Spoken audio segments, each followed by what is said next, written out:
아시다시피 다윗이요. 성경에 오늘 말씀에 나오는 이제 다윗이라고 하는 사람이 그렇게나 이제 이스라엘 이제 첫 번째 왕이었던 그 사울 왕한테 이제 질투, 미움을 사게 돼가지고 거진 한 13년 되는 그 긴 세월을 도망쳐 다니며 살게 됐어요. 그러면서 정말 저 별의별 일을 다 겪었다고 말씀이 나오는데 오늘은 그 중에서도 특별히 오늘 주신 말씀의 얘기를 가지고 좀 이제 생각해 보려고 하는데요. 여러분 다윗이요. 이제 하도 그렇게 이제 도망을 치고 다니다 보니까요. 이제는 진짜 그 도망치는 짓거리도 이제 더 못해 먹겠다. 그런 생각이 들면서 깊은 절망에 빠지게 된 것 같아요. 그럴 만도 한 게 이 다윗이요. 나름 그래도 이제 하나님한테 기름 부음을 받고 선택을 받았다고 하는 사람이었잖아요. 그래서 또 이제 진짜 하나님 믿음 하나면 무서울 게 없다고 골리앗 앞에서도 그 무시무시한 골리앗 앞에서도 하나 쫄지 않고요. 골리앗 가까이 어디 감히 우리 하나님을 욕하냐고 내 이름 가만 안 둘란다고 하면서 무대포로 믿음 안 하면 정말 못할 게 없다고 믿음 충만, 열정 충만해서 그렇게 골리앗도 무찔렀던 그런 멋진 과거가 있던 사람이 다윗이었는데 그런 다윗도요. 도저히 언제 끝날지 모르겠는 그 광야 생활, 언제 목숨이 날아갈지 모르는 그 힘든 도망자 생활이 이제 계속 그렇게 되다 보니까 더 이상 이제 희망이 보이지 않는 거예요. 자기 인생에 더는 반전 없다 이제. 하나님도 손 떼셨다. 해 뜰 날 없다. 소망 없다. 그런 깊은 절망에 빠지게 된 것 같아요. 앞장인 이제 앞서 27장 사무엘상 27장 1절을 한번 보시면요. 27장 1절 다윗이 그 마음에 생각하기를 내가 후일에는 사울의 손에 뭐하리니 붙잡히리니 라고 얘기를 했어요. 그러니까 하나님이요 자기를 사울의 손에서 건져주시고 구해주시리라는 희망이 그런 소망이 하나 느껴지지 않는다는 거죠. 그런 믿음이 안 생기는 거예요. 그래서 저는 진짜 이제 다 없다. 내가 나한테 무슨 희망이 있겠냐. 도망치는 것도 하루의 일이지. 언젠가는 기어코 돌아가는 꼬라지 보니까 사울 왕 손에 붙잡혀 죽게 생겼구나. 내 팔자야. 더는 그렇게 답이 안 보이는 거예요. 도망치며 사는 걸로, 도망쳐 다니는 걸로는 답이 없다 생각이 든 거죠. 그래서 다윗이요 정말 큰 결정을 내리게 됩니다. 절대 쉬운 결정이 아니었어요. 어떻게 했느냐? 27장 1절과 2절을 함께 마저 보시면요. 다윗이 그 마음에 생각하기를 내가 후일에는 사울의 손에 붙잡히니 블레셋 사람들의 땅으로 피하여 들어가는 것이 좋으리로다. 사울이 이스라엘 온 영토 내에서 다시 나를 찾다가 단념하리니 내가 그 사울의 손에서 벗어나리라 하고 다윗이 일어나 함께 있는 사람 600명과 더불어 가드 왕 마옥의 아들 아기스에게로 건너가니라 라고 나옵니다. 다윗이 더는 사울 왕한테서 도망쳐 다닐 자신이 없으니까 결국 어디를 가기로 결정했다고요? 블레셋이라고 하는 나라로 가자고 했다고요. 그리고요, 특별히 그 블레셋 나라 중에서도요, 가드라고 하는 성으로 가기로 했단 말이죠. 그리고요, 그 가드의 왕이었던 아기스 왕한테 붙어먹기로 결정을 하고 실제로 그렇게 가게 됐다는 겁니다. 그러니까 다윗이요, 이제 더는 진짜 반전 없다. 소망 없다. 하나님도 안 도와주시려나 보다. 그래서 나는 결국 사울 왕과 함께 붙잡혀 죽게 될 것이다. 아니 골리앗도 때려잡았던 믿음 충만했던 다윗이요. 하나님 한 분이면 무서울 게 없었던 다윗이요. 그런 깊은 절망에 빠지게 되자 블레셋 나라의 가드로 가게 된다는 겁니다. 그런데 여러분, 그 블레셋 나라의 가드라고 하는 곳이 어떤 곳이길래 이게 큰 결정이었다고 말씀을 드리느냐. 사무엘상 17장 4절을 함께 보실게요. 17장 4절. 블레셋 사람들의 진영에서 싸움을 도두는 자가 나왔는데 그의 이름이 누구요? 골리앗이요 가드 사람이라고 나와요. 교회에 안 다니는 스님도 알만한 인간 나왔어요. 누구? 골리앗이요. 그런데 그 골리앗이 정확히 어느 나라 사람이었다고요? 블레셋 나라의 가드에 사는 사람이었다고 합니다. 그런데 그런 골리앗을 죽인 게 누구예요? 다윗이잖아요. 그러니까 그 블레셋 가드라고 하는 곳에 다윗이 가면 다윗은 당연히 그 나라 사람들한테 철천지 원수였고 썩을 놈이고 죽일 놈이고 호랑이도 12번도 더 잡아갈 놈 또 뭐 있어요? 더 그냥 심한 욕을 들어도 싼 놈이지 않겠냐고요. 다윗이 그 동네에 가면 다윗이 골리앗이 살았던 블레셋 나라의 가드라고 하는 곳에 가면 목숨 걸고 가야 되는 거예요. 그만큼 그런데 미쳤다고 다윗이 거기를 가요? 예, 미쳤다고 거기를 갔단 말이에요, 다윗이. 말 그대로 진짜 미쳤어요, 다윗이. 아니, 미칠 수밖에 없죠. 사는 게 어지간히 사는 것 같아요, 말이죠. 매일같이 언제 죽을까 몰라요. 언제 잡힐까, 언제 끝날지도 모르는 그 도망자 신세로 사는데 안 미치고 베길 수 있겠냐고요, 다윗이. 여러분 만약에 상상도 하기 싫지만 만약에 여러분이 빚을 져가지고 빚쟁이한테 쫓겨났는다 생각해 보세요. 지금 마음 편히 예배 드리실 수 있겠어요? 3주에 한 번씩 뒤돌아보느라 정신없으실걸요? 그놈이 여기까지 쫓아왔나? 이번에 여기까지 쫓아왔을까 싶어가지고 아니 강대상 앞에도 문이 있으니까 여차 싶으면 얼른 그쪽으로 튀어야지 라는 생각에 새벽과 귀에 들어오시겠냐고요. 그렇잖아요. 근데 다윗은 매일같이 그렇게 살았단 말이에요. 언제 잡힐지 몰라요. 언제 목숨이 날아갈지 몰라요. 그러니까 안 미치고 베긴다고요. 아니 어떻게 아무리 그래도 미친 게 아니고서야 블레셋을 가가 아니라 이렇게 그렇게 살다가는 정말 미쳐버릴 것 같아서 오죽하면 자기가 죽인 그 골리앗네 동네로까지 갈 생각을 했겠냐고요. 그리고는요 다윗이 거기를 가서도요 또 거기서 어떤 일이 벌어질지 어찌될지 모르니까 줄을 잘 서야 될 거 아니에요. 거기 잘 정착해서 살라면. 그래서 블레셋 나라의 가드성의 왕이었던 아기스 왕한테요 자존심이고 뭐고 다 팔았어요. 배부터 먹기로 작정했단 말이에요. 보세요. 다윗이 이 정도였다고요. 27장 5절입니다. 27장 5절 다윗이 아기스에게 이르되 바라건대 내가 당신께 은혜를 입었다면 지방 성읍 가운데 한 곳을 내게 주어 내가 살게 하소서. 당신의 누가 종이 어찌 당신과 함께 왕도에 살릴까라고 했대요. 일단 보세요. 다윗이 가드상의 왕 아기스한테서 자기를 뭐라고 불렀어요? 당신의 뭐라고요? 종이라고 했던. 아니 다윗이 누군데요? 하나님이 기름 부으셨고 그래서 이스라엘 민족의 왕으로 종이 아니라 왕으로 세운 사람인데 이제는 남의 나라 가서 인간 왕의 종이 돼가지고 그 인간 왕 앞에서 딸랑딸랑하고 그렇게 자존심이고 뭐고 다 내던지고 정말 없어 보이게 그렇게 살았다는 거예요. 뭐 여튼 그렇다 할지라도 그렇다 하더라도요. 그래가지고 다윗이 아기스 왕한테 그렇게 이쁨을 사요. 그 덕에 블레셋 나라 안에 시글락이라고 하는 데 가서 살아라 허락을 받아서요. 거기서 털을 가꾸고 이제 마음 편히 살게 됐다는 게 이제 다윗의 상황이었어요. 그리고 무엇보다도요. 이제 이스라엘이 아니라 남의 나라에서 눌러앉고 살게 됐으니까 다윗이 사울 왕도 이제 더는 함부로 다윗을 어떻게 못하게 됐어요. 27장 4절을 보실게요. 27장 4절 다윗이 가드에 도망한 것을 어떤 사람이 사울에게 전하매 사울이 다시는 다윗을 수색하지 않았다고 나오잖아요. 자, 드디어 해결됐어요. 다 됐다고요.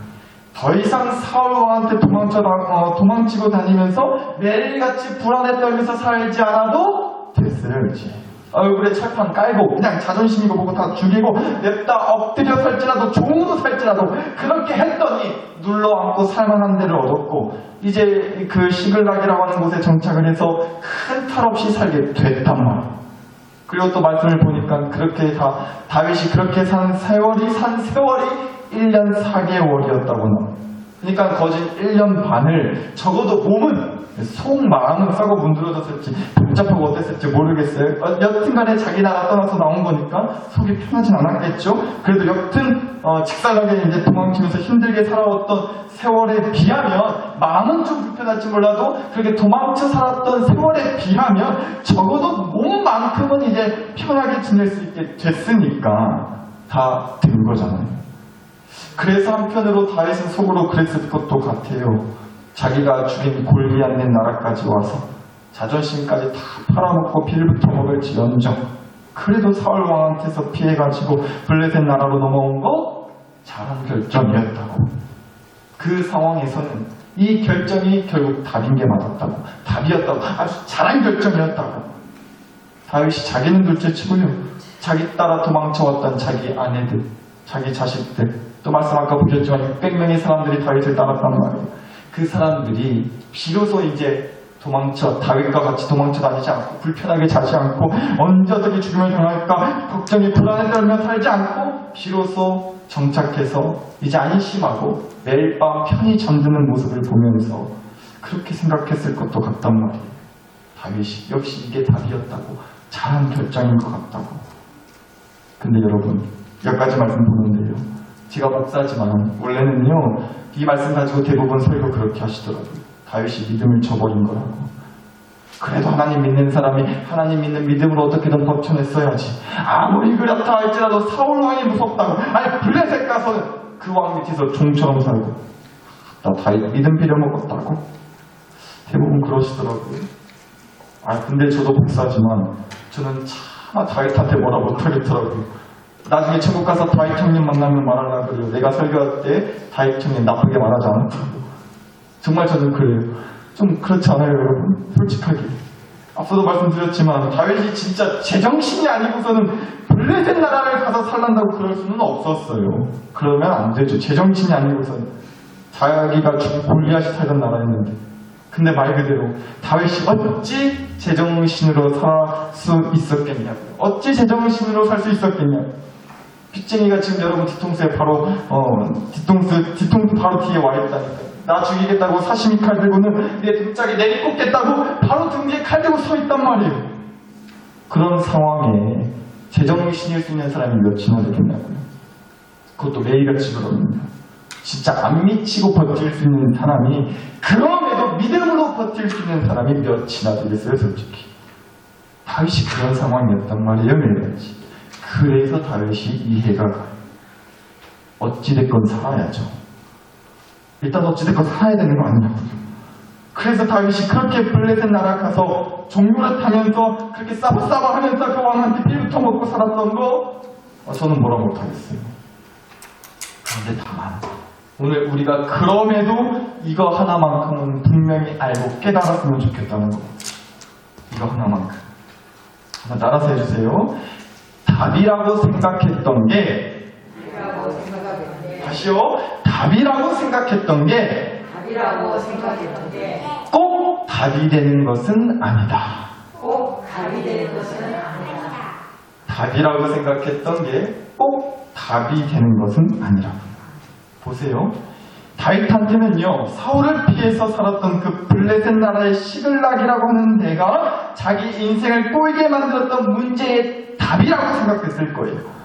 이러다가는 결국 사울의 손에 붙잡히니가 다윗의 가장 큰 인생의 문제였지만 다윗이 사울의 손에 붙잡힐 거라는 게 다윗 인생의 가장 큰 문제로 생각했단 말이에요. 그 문제에 대한 답이 그래서 블레셋 나라의 시글락으로 도망쳐 사는 게 그래서 그 문제에 대한 답이라고 생각했을 거란 말이죠. 그런데 그 시글락이라고 하는 답도요 꼭 답이 되는 건 아니란 말이에요. 오히려 답이라고 생각했던 그게 또 다른 문제가 되기도 한단 말이에요. 그러니까 답이 되는 게 아니죠. 그저 답인 척하는 또 다른 문제일 뿐이라는 거예요. 그런 건 답이 아닌 거죠. 시글락이라고 하는 답이 그런 답인 척하는 문제였단 말이에요. 말씀 보자고요. 사무엘상 30장 1절부터 6절까지 제가 한번 좀 길지만 차례대로 읽어봐 드릴게요. 사무엘상 30장 1절부터입니다. 다윗과 그의 사람들이 사흘 만에 시글락에 이른 때에 아말렉 사람들이 이미 네겝과 시글락을 침노하였는데 그들이 시글락을 쳐서 불사르고 거기에 있는 젊거나 늙은 여인들은 한 사람도 죽이지 아니하고 다 사로잡아 끌고 자기 길을 갔더라. 3절 다윗과 그의 사람들이 성읍에 이르러 본즉 성읍이 불탔고 자기들의 아내와 자녀들이 사로잡혔는지라. 다윗과 그와 함께한 백성이 울 기력이 없도록 소리를 높여 울었더라. 5절 다윗의 두 아내 이스라엘 여인 아히노암과 갈멜 사람 나발의 아내였던 아비가일도 사로잡혔더라. 6절 백성들이 자녀들 때문에 마음이 슬퍼서 다윗을 돌로 치자 했다고요. 다윗이요 자기 식구들이랑 또 자기 일을 따랐던 수백 명의 사람들이랑 같이 살았던 그 시글락이라고 하는 곳에 아말렉 사람들이 쳐들어왔어요. 그리고 온 마을을 들쑤시고 불지르고 아주 깽판을 쳤단 말이죠. 그리고요 여자랑 애들을 싸그리다 잡아넣어버렸다는 거예요. 그래서요 4절 다시 보시면 다윗과 그와 함께한 백성이 울 기력이 없을 정도로 소리를 높여 울었다잖아요. 완전히 눈물바다 된 거죠. 그럴 수밖에. 거기다가요 6절이요 백성들이 자녀들 때문에 마음이 슬퍼서 다윗을 어떻게 해요? 돌로 쳐 죽이려고까지 했단 말이에요. 이제 슬픔이 분노로 바뀐 겁니다. 우리가 다윗 저 인간 하나 믿고 여기까지 따라왔는데 이게 대체 뭔 일이냐고. 다 다윗 저 인간 때문이라고. 내가 오늘 저 다윗 인간 죽여버린다고. 사람들이 돌을 들고는요, 너나 나나 할 것 없이 다윗을 죽이려고 달려들었단 말이에요. 여러분, 그러니까 뭐죠? 사울이라는 문제에 시글락이라고 하는 곳이 답인 줄 알았는데, 사울을 피해서 도망쳤던 그 광야라는 문제에 시글락이 에덴 동산이 될 줄 알았는데, 시글락 또한 답이 아니라 문제의 땅이 되기도 하고요. 시글락 또한 에덴 동산이 아니라 또 다른 광야의 땅이 되기도 했다는 겁니다. 그래서 말씀드린 거예요. 답이라고 생각했던 게 꼭 답이 되는 건 아니라고요. 답인 척 하는 또 다른 문제의 시작일 수도 있단 말이에요. 사랑 나사렛 교식구 여러분, 상황이 힘들고 도저히 안 되겠어서 이것저것 다 두드려본다는 마음으로 부디 열심히 답을 잘 찾으실 수 있기를 바랍니다. 이게 답일까? 아니 그것이 답일까? 그 사람이 답일까? 이 사람이 답일까? 고민하시고 알아보시고 얼마든지 마음껏 여기저기 다 두드려보세요. 그러나 그 과정의 끝은, 그래서 결국 얻게 되는 진짜 답은요, 여기에 있다. 이것이 진짜 답이었구나 하는 그런 결론을 꼭 얻으실 수 있었으면 좋겠어요. 그럼 그 결론에 얻게 되는 답은 대체 무엇이냐? 그 답이 바로 오늘 주신 말씀에 나오는 거죠. 6절 다시 마저 보시면요. 6절, 백성들이 자녀들 때문에 마음이 슬퍼서 다윗을 돌로 치자 하니 다윗이 크게 다급하였으나 그의 하나님 여호와를 힘입고 뭐를 얻었어요? 용기를 얻었다잖아요. 사람들이 다 울고불고 난리가 났어요. 불로 쳐 죽이겠다고 달려드는 그 사람들을 피해서 또다시 다급하게 도망치는 다윗의 영혼에 팡 하고 은혜의 물결이 흘렀다고. 하나님 여호와를 힘입고 다윗이 용기를 얻었단 말이에요. 여러분, 실은 다윗의 진짜 문제는 뭐였을까요? 사울을 피해서 도망칠 데가 없다는 게 문제였어요? 물론 그것도 문제긴 했죠. 그러나 사울을 피해서 도망쳤던 블레셋 나라의 시글락이라고 하는 곳, 그렇다고 거기가 답이 되지는 못했잖아요. 그 시글락이라고 하는 곳에서도 역시나 다윗은 문제에 부딪혔으니까. 그러니까 다윗의 진짜 문제는 뭐예요? 사울을 피해서 도망칠 데가 없다는 게 문제였냐고요. 그렇지 않죠. 다윗의 진짜 문제의 시작은 이거였잖아요. 앞서 말씀 보셨어요? 27장 1절, 다윗이 그 마음에 생각하기를 내가 후에는 사울의 손에 붙잡히리니. 뭐죠? 진짜 문제는 뭐였어요? 사울의 손에 붙잡힐 것이라는 그 두려운 마음. 다시 말하면 용기가 없었던 것, 용기가 바닥나 버렸다는 것. 하나님 믿는 믿음과 백장으로 골리앗 앞에서도 하나 쫄지 않고 두려워하지 않았던 그 믿음의 용기가 완전히 바닥나 버렸다는 게 다윗의 진짜 문제였던 겁니다. 이스라엘 땅이냐 아니면 사울이 더 이상 쫓아올 수 없는 플레셋 땅이냐, 단순히 장소의 문제가 그 문제의 핵심은 아니었다는 거예요. 다윗이 완전히 용기가 바닥나 버렸다는 거, 그게 진짜 문제였다는 겁니다. 그런데 역시나 하나님은 알고 계셨던 거예요. 다윗의 문제가 바로 거기에 있었다는 거. 용기에 무슨 문제가 생겼다는 걸 역시나 하나님은 아셨던 거죠. 그래서 은혜를 팡 터뜨려 주신 거예요. 다윗이 크게 다급하였으나 그의 하나님 여호와를 힘입고 용기를 얻게 해 주셨단 말이에요. 사랑하는 교식구 여러분, 저는 오늘 이 밤 진심으로 축복합니다. 부디 저와 여러분 안에 믿음의 용기가 다시 회복되기를 간절히 축복합니다. 어떤 문제에 부딪히셨어요? 그럼 그 문제에 대한 답이 될 만한 것을 무엇이됐건 찾아보고 두드려 보세요. 필요하다면 블레셋 나라로 도망이라도 치세요. 어떻게든 빌부터 먹고 살자고요. 살아야 될 거 아니에요. 저는 그 과정들이 절대 믿음 없는 사람이나 하는 거라고 저는 그렇게 말하 못하겠습니다. 오늘 말씀에 다윗처럼 당장 죽게 생겼는데 할 수 있는 거라면 뭐든 해봐야 된다니까요. 어찌감히 그렇게 함부로 말할 수가 있겠어요. 그 상황에 똑같이 놓이면 저도 뭐가 됐든 할 것 같아서 차마 그렇게 뭐라 못하겠더라고요. 그렇게 못하겠어요. 그러나 여러분, 드리고 싶은 말씀의 핵심은 이거예요. 그렇게 답을 찾는 과정의 끝에 답이라고 생각했던 그것이 결국 답이 아니었구나. 거기서도 또 다른 문제가 또 생기는구나. 그거 피해서 여기까지 왔는데 여기가 에덴 동산은 아니었구나. 더 큰 낙심과 절망의 순간에 꼭 이 진리를 기억하셨으면 좋겠다는 거예요. 내 안에 진짜 문제였던 것은, 내 안에 진짜 문제였던 것은 문제를 해결해주는 답을 제대로 찾지 못한 게 그게 문제가 아니라, 내가 답을 제대로 찾지 못한 거 그게 문제가 아니라, 그 문제에 맞설 수 있는 용기를 주시는 하나님이라는 답을 찾지 않았던 거. 문제와 맞서 싸울 수 있는 용기를 주시는 하나님과 함께하는 에덴 동산을 떠났던 거. 그게 문제였군요. 따라서 그게 문제면 그 문제에 대한 답도 정해져 있는 거잖아요. 다시 하나님과 함께하는 에덴 동산에 머물면서 그 문제를 상대할 수 있는 용기를 다시 얻는 거. 그게 답이지 않나요? 오늘 이 밤 우리가 그 답을 붙들 수 있는 믿음을 갖게 해달라고 기도했으면 좋겠습니다. 주신 말씀과 은혜를 가지고 여러분 자신과 가정과 교회를 위해서 함께 마음을 간절히 기도 올려 드리겠습니다. 함께 기도하시겠습니다. 하나님 아버지.